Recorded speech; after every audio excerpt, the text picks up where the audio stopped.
Hey everyone, this is Elenbaas from Nightlight Astrology.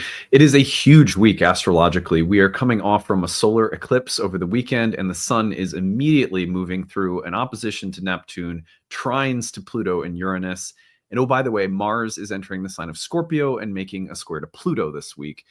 So a big week. We're going to unpack all of it and take that big 20,000 foot view to start our week today. I'm going to have a few horoscopes for the fixed signs in particular, given that Mars-Pluto square is happening in the fixed sign. So we'll take a look at that.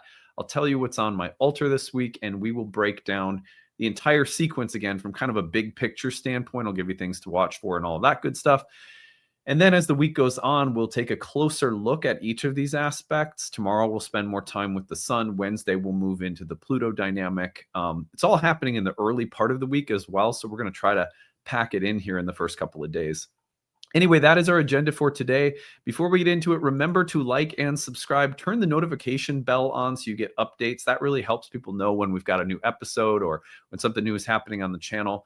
I'm going to be doing some lives later this autumn as well, so you'll get to know when those are taking place. We're trying to get to 100,000 subscribers on the channel by next summer. It really does help us if you watch regularly to subscribe and drop a comment, all of that good stuff. Nightlightastrology.com is where you can find everything you need to know about what we're up to lately. A few promotions for the day. The early bird rate on the upcoming retreat. It's taking place in Mexico in June of 2026. We'll close the first week of October, so you have a little bit of time left to save on our new training program taking place in Mexico in June of 2026. It's called the Oracle Within. If you go to the Oracle Within part of the website, we have less than 30 spots available now. I think there's like 25 spots left or so. If you scroll down, there's a video telling you everything you need to know about the retreat, so check that out. The other thing is, coming up this week, I am giving the first of a series of talks on planetary pairings from the ancient astrological and philosophical perspective. This involves understanding planetary pairings as the pairings of what are called the archetypal, or the first principles that the planets represent philosophically. This is like a very deep series that we're going to be doing over the course of the next year through all of the planets and really getting to know what they are philosophically, which is the root of how all of their symbolic delineations are made. So for practitioners, like middle to advanced students, people who want to understand the combinations of planets in your own chart, this is a series you don't want to miss. So check that out for sure. If you can't attend live, you'll get the recording later, like everything that we do. The other thing I want to turn you on to is our first year course, Ancient Astrology for the Modern Mystic, begins again on November 8th. We have 2 sections per year. This new one starts again here coming up in just a couple of months. The early bird rate is now in effect. At the end of today's talk, there's an informational video tagged on telling you everything you need to know about the program. I will just say this for now. If you like the content that I provide, I will tell you that what I'm actually best at, even though I love creating content on YouTube, what I'm actually best at is teaching astrology. Especially if you want to learn about ancient astrology, the ancient philosophical and spiritual roots of the tradition, and all of the ancient techniques that go into reading birth charts. This is really honestly what I'm best at, and what I'm proudest of is the creation of all the curriculum in the Nightlight School. So I hope you'll check it out. Stick around afterward to learn more about it. Come study with us. Don't forget, everything that we do at Nightlight includes flexible pricing. So we have need-based tuition for this program, which means you can pick within a sliding scale a tuition per month to pay that works within your budget. If you're experiencing any kind of financial hardship or you're on a limited income, we want to make sure that astrology, that the coursework is of the highest quality, and also that it's accessible to anyone regardless of their background. Okay, on that note, let's turn our attention to the real-time clock and take a look at what's happening. Like I said, it is a very big week. It's a week in which we're coming off from a solar eclipse. So if I back this up, this is Monday, September 22nd, as you're watching this today, as it's being released.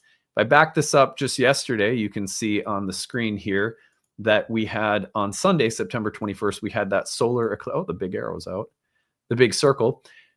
We had a solar eclipse at the very end of Virgo, and that solar eclipse we're now in the wake of. To me, like the entirety of the next few lunation cycles is typically like the ripples coming off from a big stone that's been thrown into a pond. You can feel the changes that are happening.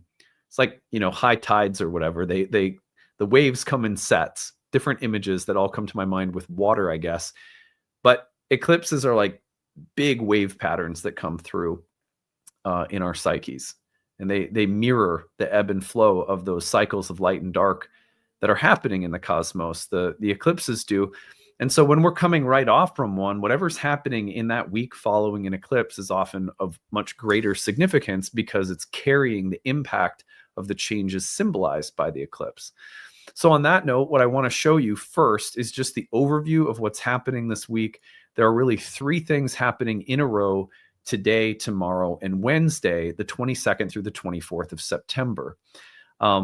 It sounds, it might sound on the outset like, oh, it's just 3 days, but these are very significant transits. So let's take a look at them. Today, the sun has entered the sign of Libra. It's our fall equinox in the northern hemisphere. Of course, it's the opposite if you're in the southern, but either way, zodiacally speaking, the sun has entered Libra. It is immediately opposing Neptune. Now, remember, at the time of the eclipse just yesterday, the sun was opposing Saturn. And so coming off from that opposition to Saturn, which we talked about at length last week when we did our eclipse coverage, we're now looking at the sun opposing Neptune to start this week. That opposition I will go over with you in a minute. The next thing that's happening is after the sun opposes Neptune, tomorrow it will then go through trines to Uranus in Gemini and Pluto in Aquarius. So you'll see that tomorrow, September 23rd, the sun trines Pluto and Uranus. This is a sequence that Mercury went through somewhat recently, that Mars went through back in August. And it's something that's going to happen in a number of different contexts whenever planets are moving into the configuration with all 3 of the outer planets. We get a planet like Venus going into Leo and opposing Pluto, and then it was simultaneously hitting the trine to Neptune and the sextile to Uranus and so forth. So because all of these outer planets, Uranus, Neptune, Pluto, Saturn, have all been configured quite closely together, that means that whenever any planet goes through an aspect with one of them, say an opposition, it's hitting all of them. That makes these little windows of time very potent. The symbolism of these moments is very loud, especially for the planet that's going through the configuration. So in this case, it's the sun. So if you want to understand a transit like this, you start with the sun. You kind of think of it like the sun is going through a process where it's going to touch into all of these kind of heavier outer planetary archetypes. What will that do for the sun becomes the central theme of importance. Now, as if this isn't enough, the other thing that's happening at the start of this week is Mars is entering the sign of Scorpio. So Monday, today, you got Mars having just entered Scorpio, and that means that Mars in Scorpio will be applying by the middle of this week, Wednesday, to a square with Pluto. Now you can see that square perfecting on Wednesday, September 24th, but today it's, a degree off. So as soon as Mars has entered the sign of Scorpio, it's engaging with the square to Pluto, which means you're sort of in a Plutonian range of activity for the rest of the week. This is why, even though on Wednesday the aspect will perfect, we'll probably still spend some time thinking about it, at least on Thursday. Now, the separation, we give it about 3 degrees. That total range of separation will take us all the way into the weekend. I'd give it all the way until Saturday, September 27th, that the Mars-Pluto dynamic is sort of finalizing. So during that period of time, it becomes really important for us from Wednesday through the end of the week to be going through that space with a greater awareness of the aspect dynamic. That's what I hope will prepare you for mostly this week, since that is the biggest transit of the week. I mean, it's a close comparison with the sun going through so much simultaneously and the sun obviously having just been eclipsed. Maybe, I don't know, maybe it's 6 of one, half dozen of the other, however they say that. Nonetheless, Mars-Pluto squares hit hard. So we want to give that a lot of thought, a lot of attention. So first of all, let's just think broadly about the Sun opposing Neptune. One of the things that the Sun is broadly representative of is a sense of purpose and a sense of direction or ambition, aspiration, all perfectly fitting words for the Sun.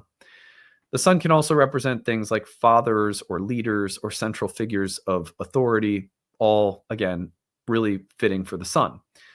The Sun also, broadly speaking, represents the Ade, or the eternal forms that are, like in the mind of the universe, the perfect triangle, or, the archetype of a human or something like that. And so when the Sun goes through transformations in the sky, symbolically speaking, the way that we often experience that is in terms of a shifting sense of purpose. The purpose of the Sun is connected to the archetypal realm because any purpose that we have is being informed by an idea. An idea is an image. An idea is an image like the Ade or forms or archetypes. And so the images that we have in our minds as desirable outcomes for the course of our lives and the way that they influence or impact us in different areas of life, we have evolving images that direct the course of life in marriage or relationships or friendships or social life or career or the greater industry professionally, that we belong to.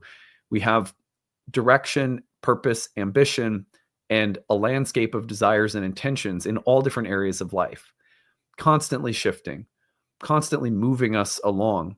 And in this way, the Sun was also talked about as the breath of life itself, moving us with a sense of direction and purpose, filling us with inspiration. With the word inspire refers to the spirit within.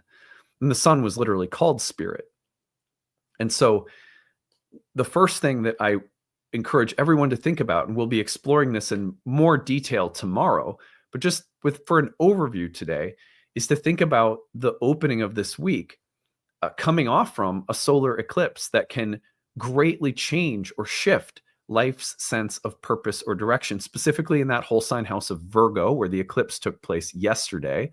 But then as the week goes on, you could map this across the Libra Aries axis. You could track the trines to the whole sign houses of Gemini and Aquarius, where the trines to Uranus and Pluto are taking place. You could be creative with all of these things if you wanted to.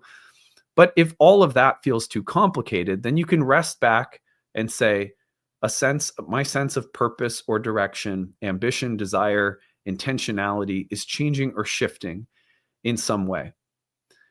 How is the inspiration of my life or some particular area of my life being redirected, or how is some form of guidance taking shape right now? That would be the broadest, most generally, but like effective way of thinking about such transformation for the Sun, from an eclipse to the opposition to Neptune to the trines to Uranus and Pluto. I would anticipate that some of the specific things that could come up, and again, we're going to break this down more specifically tomorrow with the Sun, could involve things like, what do I live for that gives me a sense of transcendent, imaginative, spiritual, mystical, or romantic purpose? Neptune inspires the Sun with longing for something otherworldly or ideal or romantic. And that could be something that is really refreshing right now, coming off an eclipse where that direction may go through a kind of crisis, a contractive space of dying and being reborn as the face or the light of the Sun is being eclipsed, but then immediately an opposition to Neptune. What's the new, broader sense of my life's purpose? What will be the new inspiration that carries me forward after an eclipsing of light has taken place? After an eclipsing of light, where do I go now? And the immediate feeling with an opposition to Neptune might be confusion or overwhelm, a feeling of being flooded with the eclipsing experience and feeling like you're wandering through the mist or the fog. Nonetheless, it's like Gandalf says, all who wander are not lost. The trines that come through after the separation to Neptune occurs are a big, airy, grand air trine, right, to Uranus and Pluto. The feeling of new thoughts, new ideas, even new technology. I don't know how that would work in, but it's possible that new thought structures, new paradigms, something new that you want to learn, something new that you're ready to communicate or articulate, new paradigms or thought structures, new creative inspirations, new forms of social collaboration could emerge and provide immediately some new inspiration. So I would watch with the sun opposite Neptune coming off from the eclipse of a feeling of overwhelm, a death, and maybe a bit of a feeling of wandering or uncertainty or cloudedness around your purpose. Again, so close to the eclipse opposite Saturn too, which can be a contractive, heavy space, almost mourning or letting go of something, and then emerging into the light of new possibilities. It's also possible that sometimes a new direction takes shape in our life, and it's like a Joan of Arc moment. We hear a voice, and I don't mean to be so literal about it or grandiose, but that sense of a new dream, a new vision, a calling, a mission, a crusade. As metaphors, I think those are appropriate words for an eclipse of the sun, followed by an opposition to Neptune, followed by trines to Uranus and Pluto. It's as though the purpose is to redeem something that's been lost, or recover a new sense of purpose or direction, or follow a yearning or longing. These things play a strong role in the opening sequence of this week coming off the eclipse. So again, we'll break some of these things down more tomorrow. Now, the second thing that I want to talk about today is the other major aspect of the week. And in some ways, I do think this one might even be louder. And that's because anytime that Mars and Pluto get together, gosh, do they have such eruptive intensity. So first of all, Mars is the god of action. By the way, this is shameless plug. Come to these planetary pairing classes, because when you learn about the archive, which is the philosophical first principles of the planets, you're going to learn so much about how to use the planets creatively with your own artfulness, rather than memorizing lists. Anyway, as an aside. So Mars, as a first principle, is about the reality of things splitting. It's the reality of severing and cutting things from wholes into parts. And that severing or cutting is sometimes experienced as hostility or conflict, and is sometimes experienced as discord or war, right? Those would be some of the shadows. But let's give a very positive example of splitting or cutting. Splitting or cutting as a process that is considered divine in many ancient traditions has to do with the gradual individuation of the soul, the deepening of the soul's unique character and its own unique light. That for us to become fully realized in the ancient spiritual imagination of many different traditions, we have to individuate spiritually, which means we're becoming more unique, which by definition means we are cutting ourselves away from different images or shapes that have been held out for us as different templates, but we have to say no to, we have to sever or cut ourselves from. For example, while Uranus, who is another planet that has a lot in common with Mars in terms of its propensity for cutting and separating things in the process of individuation, both Mars and Uranus are almost like prior to the advent of the outer planets and the discovery of Uranus. In many ways, the planet of rebellion and emancipation and cutting yourself away from dependencies for the sake of individuation was Mars. Well, now we think of a lot of that as Uranus. One of my biggest Uranus transits in my life involved saying, oh, I can't be part of a particular religious group and community, which I had taken initiation in, and all of you knew me for a moment as a Chutabhava, which was cool. It was fun. But then there was this moment where it's like, no, I've got to cut myself apart from that. So it's important that we think about Mars as a cutting or severing or separating process that can really serve and facilitate individual definition and individual growth or separation from various categories that we come to recognize are not us. They're not. It's not individually unique enough. So anytime that Mars hits Pluto, one of the things that tends to happen is very powerful moments of individualizing catharsis take place. They can feel very empowering, but also, as we all know, many moments of individuating happen through crisis and confrontation and power struggles and having to take strong actions to define ourselves as a part. I'm not you, I'm not this, I'm not that. Both Mars and Saturn have in common the principle of negation, but they negate or say no or cut away from in different ways, different kinds of cutting almost. Not surprisingly, Mars is the ruler of squares in aspect theory. Anytime that two planets get into a square, it is as though the two planets meet and meaningfully have to sever something through the encounter of their symbolism. That meaningful cutting or severing can feel creatively rewarding. Like, it's not necessarily a bad thing. I mean, think of how many times we've had to make a difficult choice or say something and you knew someone wasn't going to like it, but you knew you had to do it. And once you did it, even though it was hard, and sure enough, the person didn't like it, you felt better for doing it. And in time, hopefully the other person understood, hey, this is just what they had to do. That's ideally how it happens, but we know it's not that simple. Mars-Pluto can engage us in titanic clashes of will and power. No, you do this. No, I'm going to do this. No, I don't want you to do that. If you do that, I won't give you this. Or, so the way that we try to leverage one another, I need you to be this or give me this. I need you to act this way or behave this way. Otherwise, I'm cutting you out, or I'm going to judge you to be this kind of person. These kinds of conflicts of will, they can become quite ideological in nature when Mars is squaring a Pluto that is in the sign of Aquarius as well, which has this very vast kind of, what do I want to call it? Like almost like a vast, airy, ideological quality.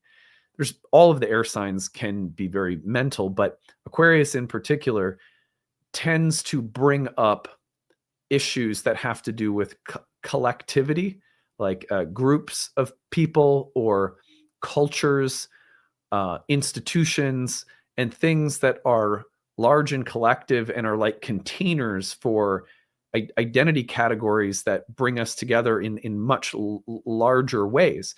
The downside of Aquarius, and often the dark side of Aquarius, is the way in which the vaster and bigger the qualities of these containers, the more impersonal they are, and the more they tend to actually negate individuality. And so we can get into group think, group mind, and we can get brainwashed by ideologies connected to groups and so forth, whether it's religions or companies or corporations or technologies or whatever. So there's this constant thing in Aquarius is taking place where there's questions about how we have to go on identifying as groups of people, and groups go through processes of individuation. Groups become more uniquely themselves, or they become more uniquely whatever they're meant to be on an evolutionary level. And then there are times when groups have to face internal schisms and splits and conflicts. I think that this is one way of, I'm not alone in suggesting that, we're seeing this kind of ideological polarization here in the United States politically right now. And in many other places in the world too. It's just it's something that's there all the time, but then Pluto goes into a sign like Aquarius, and some of those things can become for a while amplified in terms of their visibility and importance in a given space of history. So when Mars in Scorpio hits the square to Pluto in Aquarius, we can also think about individuating patterns happening between unique individual characteristics and how they do or don't fit into larger group identifiers, containers, or ideologies, And we can also think about collectives and groups themselves going through meaningful periods of individuating as a group. Either would be appropriate for this combination. Mars in Scorpio in confronting Pluto in Aquarius is also a bit like looking at some of the underlying emotional and psychological dynamics that take place that can't just be rationalized away. So, for a classic example of this, in parenting that I run into, I'm sure all of you parents out there are going to resonate with this. Your kid will go through a phase, and my older daughter is doing this right now, where she'll have some big outburst of, frustration or anger or something. And then she will try to rationalize it. Well, this is why it's okay for me to feel this way. And what we're trying to do is say it's okay to have big feelings, like allowing for the space of feelings to be there. And we don't need to try to, like, let's have the feelings, and then let's be very careful not to try to justify them intellectually, because that might sound weird, because there's often there's a lot of reasons that we have for being angry or being excited or whatever. But we have to be very careful with this. Combination brings it up in particular, which is that, like, we don't have to justify having feelings. We don't, and on the other hand, when we have really, really intense feelings, it can be very helpful to look eventually, maybe after you just let yourself have the feelings, to look very carefully at where they're coming from, and to be careful of the trap of self-righteousness. Well, I deserve to feel this way, or, I was just a total jerk to my sister, but I had all the reasons in the world to be that way. It's like, well, all the reasons in the world don't give us a reason to be a jerk, right? So how can we honor and acknowledge, like, a rational component and a very intense emotional component without one or the other co-opting, if that makes sense. Our emotions can co-opt our mind, or our mind can co-opt our emotions to make very powerful or dramatic reactionary things happen. And I think we have to be very careful of that interaction this week, for sure. I hope that made enough sense. I felt a little discombobulated trying to explain it. The other thing that I would look for would be when there's, like, Mars in Scorpio has such a love of penetrating into the unseen, subtle, hidden dynamics. Like, let's go deeper. Let's investigate. I think of Mars in Scorpio as an investigative journalist or a detective, or, investigating a crime scene in one of those TV shows, like looking, it's like, ooh, for the forensic evidence leads you to this thing that because you had the eye to see it, you can put the whole puzzle together. So I also wonder this week about moments of breakthrough intellectually. Like, I can really understand something. I've come to see a bigger picture because I probed and went deeper and was willing to look beneath the surface a little bit more. That's also a very, like, Mars and Scorpio meets Pluto and Aquarius kind of dynamic. Anyhow, so that is a little bit of what to watch for Mars Pluto. Also, just, it's a very cathartic, intense kind of confrontational energy. I do wonder, especially since we're in this eclipse kind of window of time, and we've seen, around eclipses, it's as though the interplay of light and dark cosmically just gets sort of heightened or amplified. I wonder a little bit about there being more, like, public collective events that are expressive of these kinds of things this week in particular. These are the kinds of transits that tend to coincide with the death of a famous person, or the death of a leader, or the transition of leadership, or people who have central figures of authority or fame in the spotlight going through some kind of ordeal or crisis. Wouldn't be surprising this week, the Sun going through the opposition to Neptune, or, Mars going through the square to Pluto. And in my opinion, what astrology allows for us to do is to be very careful when we see these manifestations in the collective to not get taken advantage of by loops or cycles of outrage and reaction that are unhealthy. I don't think there's anything wrong with having reactions to human affairs and events, or even to having strong feelings about them. But be careful of the ways in which collective events around these kinds of things. There's a lot of I believe this. I don't say a whole lot of things about the greater political or sociological realities on my channel. I kind of pick my spots, but I will say that I believe that a lot of the way that social media works and the algorithms that govern a lot of the platforms that we use take advantage of cycles of outrage or just rage and anger and controversy, and they take advantage of what triggers us into having very strong impulsive emotional reactions. I would say it's a good week to guard your serenity in that way. And that to me doesn't mean that you have to bypass anything or put your head in the sand or not be moved, because that seems unhuman. But yeah, guard your serenity a little bit with things happening in the collective.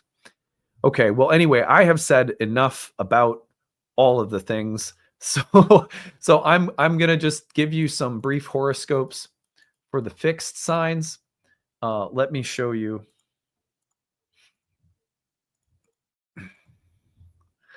All right, here we are. And what I'm going to do right now is I'm just going to isolate for the fixed signs the Mars-Pluto square. I'll be doing horoscopes later in the week for everybody, so don't you worry. Sorry. If you're a Taurus rising, we'll start with the first fixed sign. You got Mars-Pluto squaring from the 7th to the 10th. The encounter of these two planets between the house of interpersonal relationships, marriage, and career, or the public domain or sphere of life. So you're going to watch for, I would say, social professional dynamics interpersonally, and also the potential for maybe some, I mean, if I think about that individuating impulse, it's like, how are you learning, growing, individuating relationally and professionally? Now, if I move this forward to the next fixed sign of Leo, we've got the Mars-Pluto square coming through, and let me back this up to Wednesday. So here it is. It's Wednesday on the 24th. So that square is happening between the space of home and family on the one hand, and interpersonal relationships, marriage, partnership on the other. So how is that process of individualizing happening through the encounters taking place between the realm of home and family and lover relationships, or even interpersonal dynamics? So that's how I would look at it for Leos. Now we'll move, whoops, I'm going forward days. Let's get back here. We'll move forward to the next fixed sign. And the next fixed sign is Scorpio. So here Mars is in your first, the place of identity, character, behavior, psychology, body, and health. And the 4th house, which is the place of home, family, roots, parents, ancestral karma. So how is that strong, individualizing, cathartic force between Mars and Pluto expressing itself within you as a person, within your own character, within your own attitudes and behaviors, also in dialogue with, or in a kind of tense encounter with home, family, roots, the private or inner sphere of life? So identity and family, big for Scorpios. Now, finally, Aquarius, we see Mars in the 10th house of career meeting Pluto in the 1st house of identity. So we're now talking about continued ongoing moments of transformation for all Aquarians that have been taking place since Pluto entered your 1st house, but in a moment of a kind of a cute little meeting with Mars in your 10th house of career, or your public facing life, work environment, things happening in work related to this ongoing evolution of identity, body, health that's taking place in the 1st house. So those are the quick fixed sign horoscopes for you. And like I said, we'll do some more later in the week for everyone. On Mondays, as you guys know, I like to just get the horoscope for the big transit of the week for Whatever rising signs are going to hit the angular, whatever transit is going to hit the angular signs. The angular houses. Sorry, I can't talk today. All right, I'm going to show you what's on my altar to close. Okay, let me shift my camera. Here we go.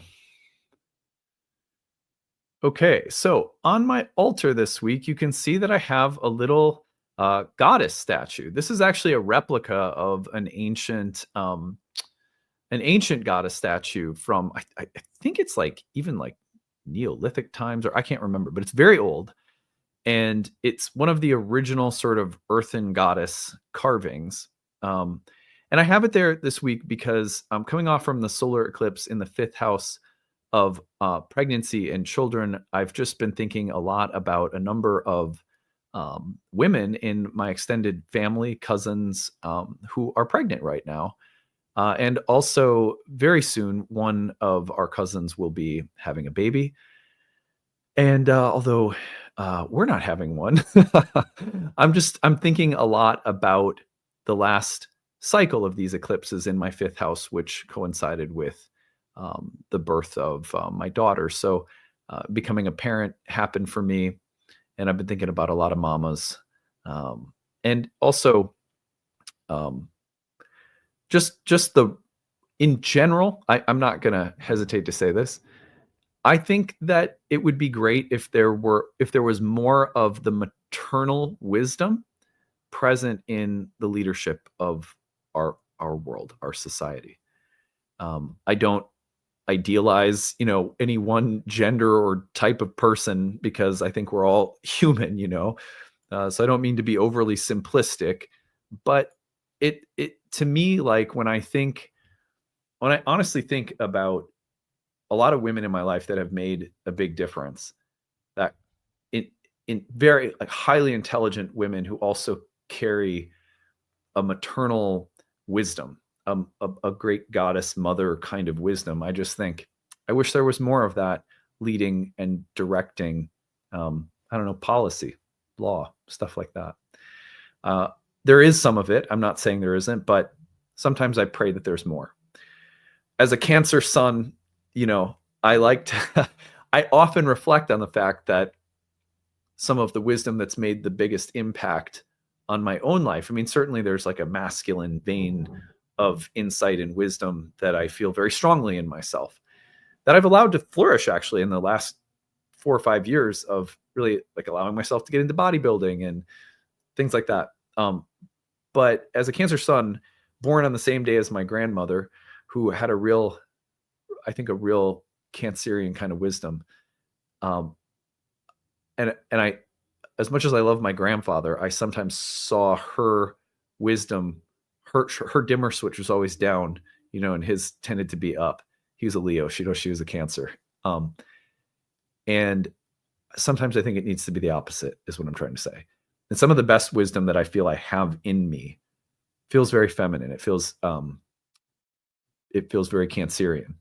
And I mean the feminine in an archetypal sense, because I think, men, women, people who don't necessarily identify in any like normative ways can still know exactly what I'm talking about. So that caring, sensitive, nurturing quality. My prayer this week is there be more of it in the world, and also blessings for some of our family members who have recently gotten pregnant or are about to have a baby.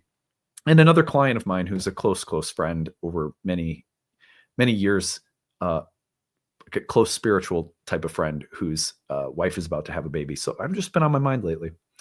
Okay, well, anyway, I will leave it there. I hope you're having a good day today, good start to your week. Stick around after I sign off. You can learn more about the upcoming Year 1 program.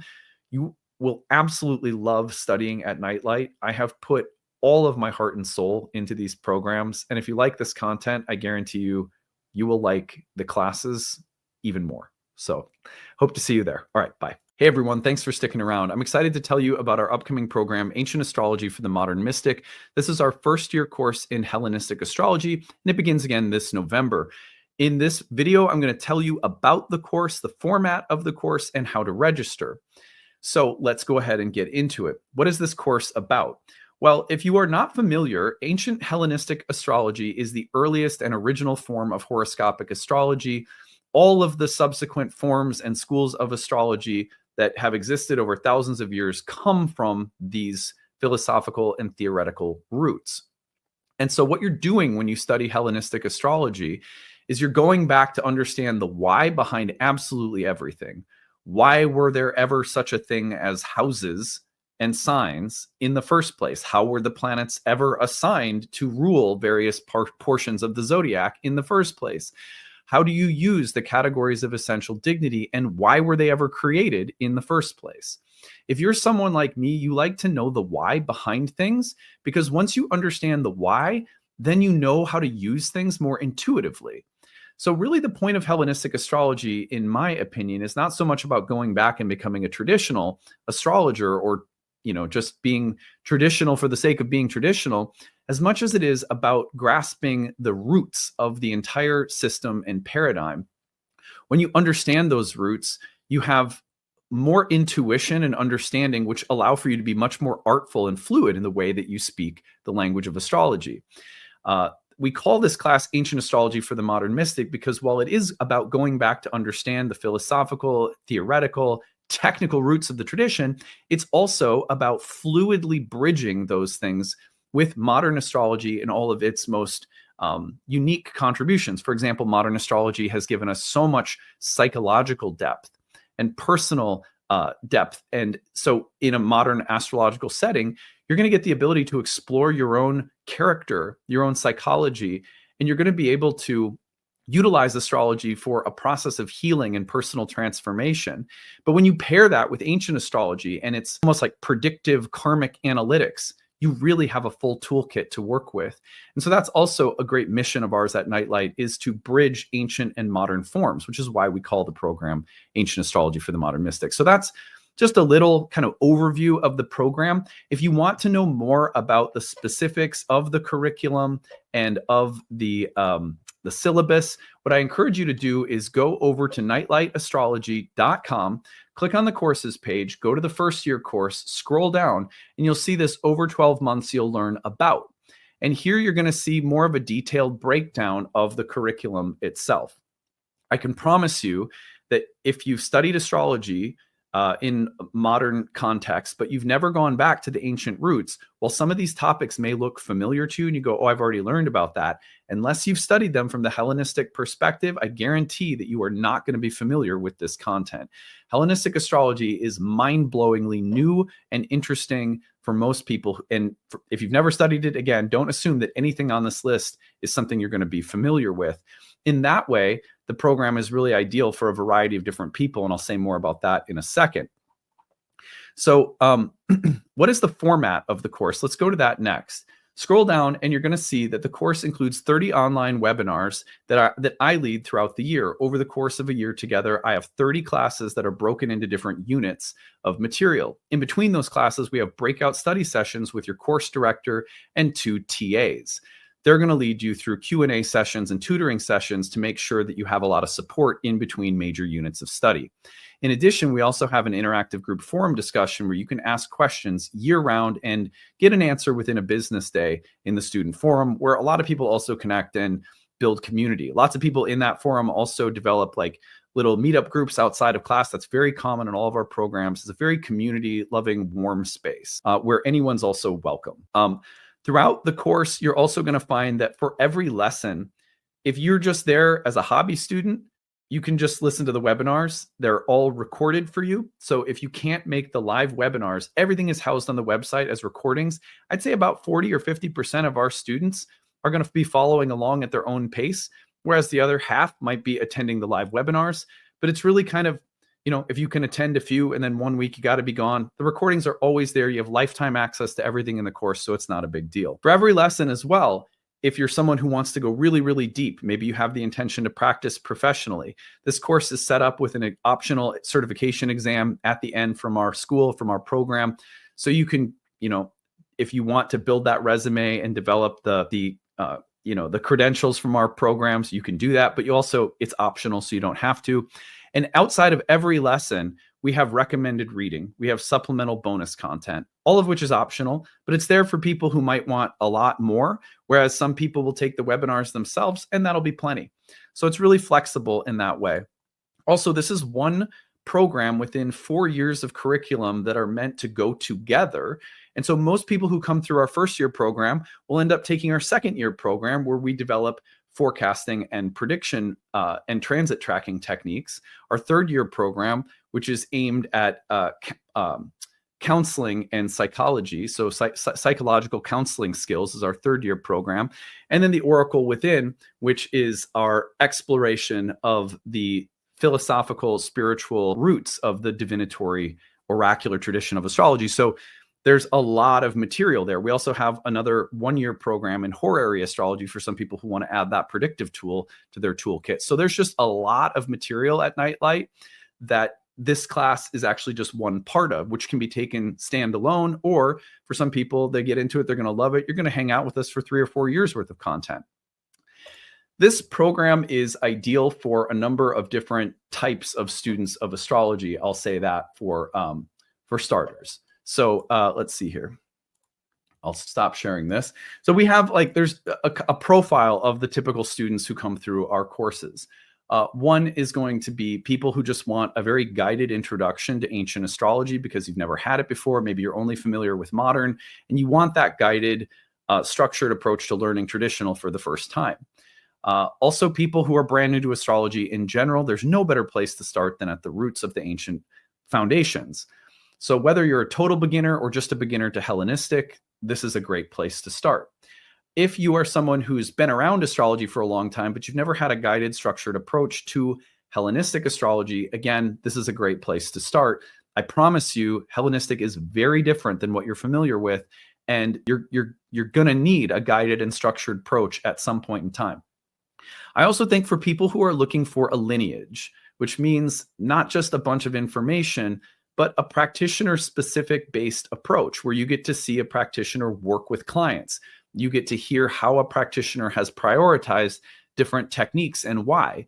You're going to get a structured, spiritually grounded focus at Nightlight as well, where if you're looking for someone who practices astrology but also values grounded, everyday spiritual practice, that's Nightlight.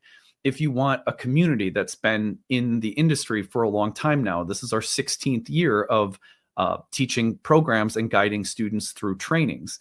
So all of those things, if they matter to you, this is a great place to study. It's a warm community atmosphere. It's spiritually grounded. It's focused. It's academically rigorous. It's going to provide you the appropriate preparation for practicing professionally, especially if you go through all of our programs.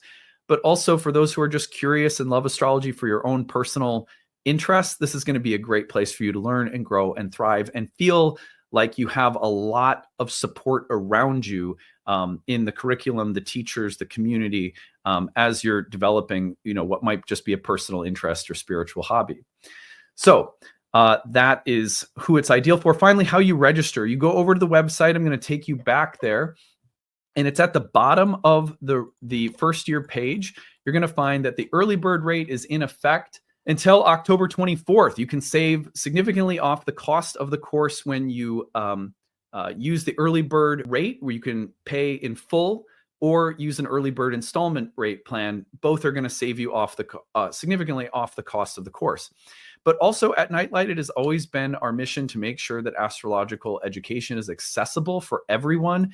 So please, if you are someone who would love to take this course, but maybe you could only afford a small amount of tuition per month, use the tuition assistance. It is there. All you got to do is apply. You fill out the little form. You tell us your situation. If you're on a fixed income, if you're on a limited income, if you're part-time, if you're in between jobs, if you don't make a lot and you're on that fixed budget, we understand. We don't want people to hurt themselves trying to study something that is spiritual that we feel should be very accessible for everybody. So if you're someone who could use a little help to make this program happen, for whatever reason, maybe you're a single parent or you're on disability or you're retired or you're on a fixed income, whatever the case is, use that tuition assistance. Also, people in other countries who have extreme, exchange rates, we get it. So just use the tuition assistance and we'll be glad to make sure that the price point is accessible. For us, as a spiritual topic, we're a business at the end of the day, but we believe that this is a spiritual topic. And so accessibility has been a part of our model for 16 years now. We've never not had one of our training programs with affordable sliding scale based prices for people who need it. So please take advantage of that. It's all there for you. I hope to see you in classes soon. And if you have any questions about the program whatsoever, direct them to us at info@nightlightastrology.com. And yeah, I hope to see you all coming up here in November. Take it easy, everyone. Bye.